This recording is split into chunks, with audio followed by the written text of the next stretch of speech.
दोस्तों, हमारे daily life में इलेक्ट्रिसिटी की कितनी इम्पोर्टेंस है ये शायद मुझे बताने की जरूरत नहीं है। Fan, mobile, TV, refrigerator, AC, ये सारे ऐसे इक्विपमेंट्स हैं जिनके बिना आज हम अपनी जिंदगी की कल्पना भी नहीं कर सकते। और इन सारी चीजों को चलाने के लिए हमें जरूरत होती है इलेक्ट्रिसिटी यानी कि बिजली की। हम चाहे घर पर हो या फिर ऑफिस में, हर जगह हमें बिजली यानी कि करंट की जरूरत पड़ती है।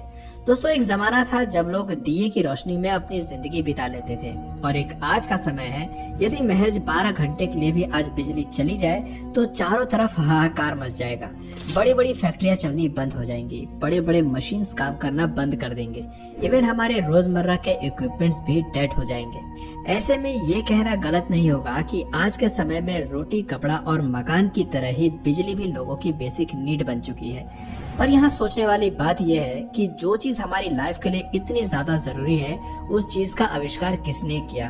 किसने इलेक्ट्रिसिटी यानी बिजली का इन्वेंशन किया, और सबसे जरूरी कब किया? दोस्तों, अगर आप भी इलेक्ट्रिसिटी के इतिहास के बारे में जानना चाहते हैं और अपने ज्ञान को बढ़ाना चाहते हैं तो इस वीडियो में हमारे साथ अंत तक बने रहिएगा।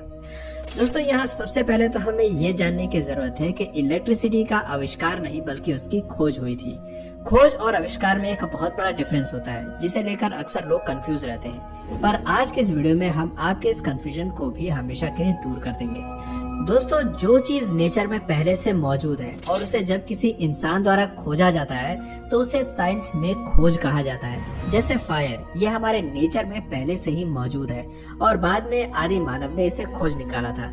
लेकिन जब कोई चीज नेचर में पहले से मौजूद नहीं हो और उसे किसी इंसान के द्वारा बनाया जाए तो उसे इन्वेंशन यानी कि आविष्कार कहा जाता है, और जो आविष्कार करता है उसे हम साइंटिस्ट कहते हैं। अगर बात इलेक्ट्रिसिटी यानी कि करंट की करें तो ये तो नेचर में पहले से मौजूद था, इसलिए ये कहना गलत होगा कि इलेक्ट्रिसिटी का इन्वेंशन हुआ है, क्योंकि इलेक्ट्रिसिटी की तो खोज हुई थी।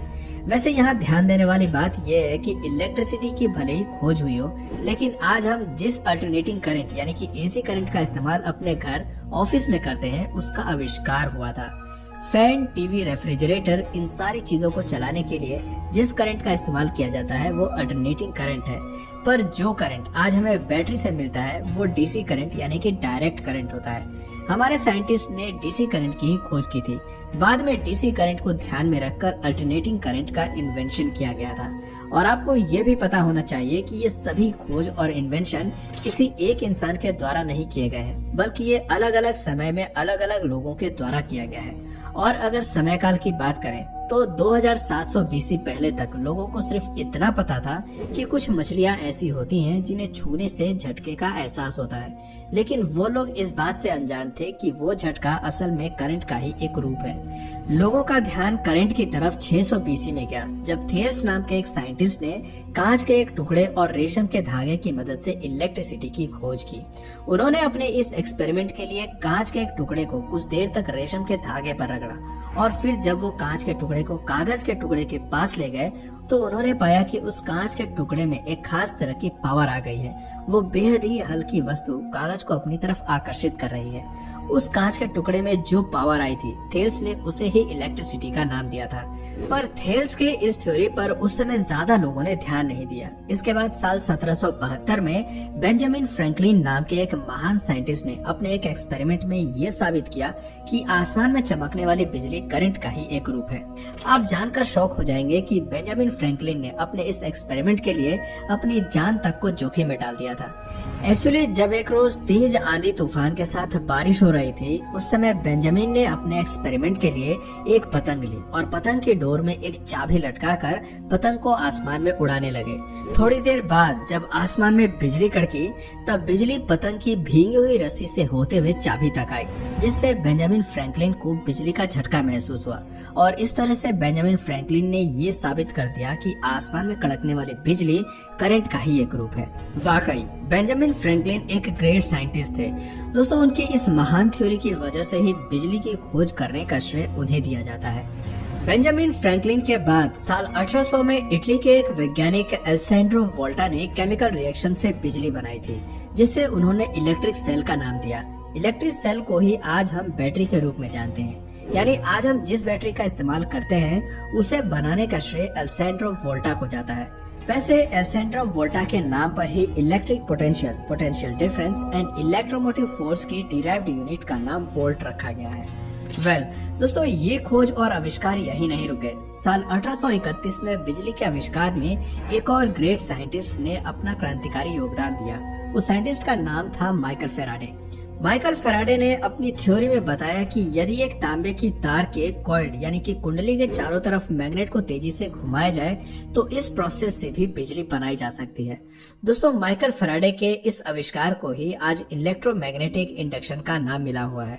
माइकल फेराडे के इस प्रयोग का इस्तेमाल करके साल 1878 में अमेरिकन साइंटिस्ट थॉमस एडिसन ने अमेरिका में और ब्रिटिश साइंटिस्ट जोसेफ स्वान ने ब्रिटेन में फिलामेंट बल्ब का आविष्कार किया और इस तरह से इन दो महान वैज्ञानिकों ने पूरी दुनिया को बिजली के बल्ब के आविष्कार का तोहफा दिया।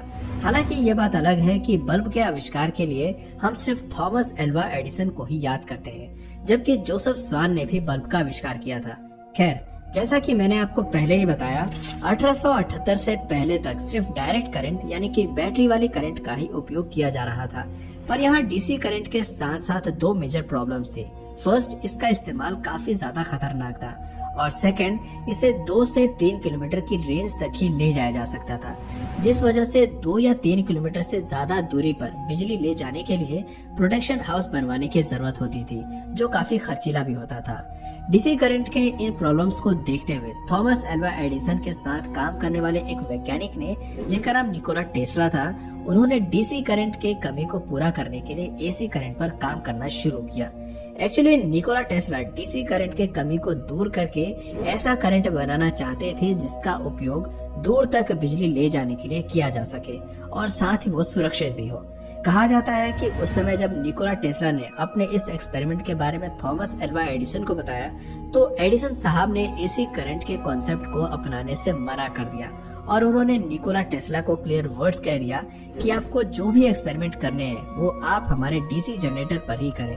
एसी करंट के कॉन्सेप्ट के लिए हम कुछ भी अलग से नहीं करने वाले हैं। उस समय थॉमस एल्वा एडिसन का ये रवैया निकोला टेस्ला को अच्छा नहीं लगा, इसलिए उन्होंने एडिसन की कंपनी छोड़ दी और वो अकेले ही एसी जनरेटर और एसी मोटर के थ्योरी कॉन्सेप्ट पर काम करने लगे। निकोला टेस्ला की मेहनत रंग लाई और उन्होंने 1887 में एसी करंट का आविष्कार करके पूरी दुनिया को चौंका दिया। निकोला टेस्ला के द्वारा आविष्कार किया गया एसी करंट को वायर की हेल्प से लंबी दूरी तक ले जाया जा सकता था और वो भी बिल्कुल सुरक्षित तरीके से। दोस्तों, अब तो आप समझ ही गए होंगे कि बिजली की खोज से लेकर उसके आविष्कार तक कई सारे वैज्ञानिकों ने अपने थ्योरी और कॉन्सेप्ट पर काम किया और उन्हीं की मेहनत का ये नतीजा है कि आज हम अपने घर में बैठे बैठे कंप्यूटर, फोन, लैपटॉप, पंखा, फ्रिज, एसी जैसे कई इलेक्ट्रिसिटी से चलने वाले इक्विपमेंट का इस्तेमाल बस एक स्विच दबाकर कर सकते हैं। भारत में बिजली का आविष्कार कब हुआ? दोस्तों, भारत में अगर बिजली के आविष्कार की बात करें तो आपको जानकर हैरानी होगी कि भारत में बिजली का आविष्कार आज से हजारों साल पहले ही हमारे ऋषि मुनियों ने कर दिया था। जी हाँ, भारत में बिजली का आविष्कार एक बैटरी के रूप में हुआ था। भारतीय इतिहास के वैदिक ग्रंथों के अनुसार दुनिया की सबसे पहली बैटरी महर्षि अगस्त्य द्वारा बनाई गई थी। जिन्हें महर्षि अगस्त्य के बारे में नहीं पता, उन्हें बता दें, महर्षि अगस्त्य के भाई का नाम विश्रवा था और विश्रवा कोई और नहीं बल्कि रावण के पिता थे। खैर, वापस से हम अपने टॉपिक पर आते हैं। महर्षि अगस्त्य ने सबसे पहले ड्राई सेल का आविष्कार किया था। इसका वर्णन आपको अगस्त संहिता नाम की किताब में मिल जाएगा। इस किताब में महर्षि अगस्त्य ने ड्राई सेल बनाने की पूरी तकनीक बताई है। दोस्तों, इस किताब में लिखी ड्राई सेल बनाने के मेथड को पढ़कर देश के वैज्ञानिकों ने काफी समय के बाद ड्राई सेल को बनाया। यानी कि ये कहना गलत नहीं होगा कि ड्राई सेल बनाने की तकनीक हजारों वर्ष पुरानी है, लेकिन यह हमारा दुर्भाग्य है कि उस समय पेटेंट कराने जैसा कोई साधन नहीं था, जिस वजह से आगे जाकर बिजली का आविष्कार करने का श्रेय अमेरिका और इंग्लैंड के वैज्ञानिकों ने ले लिया।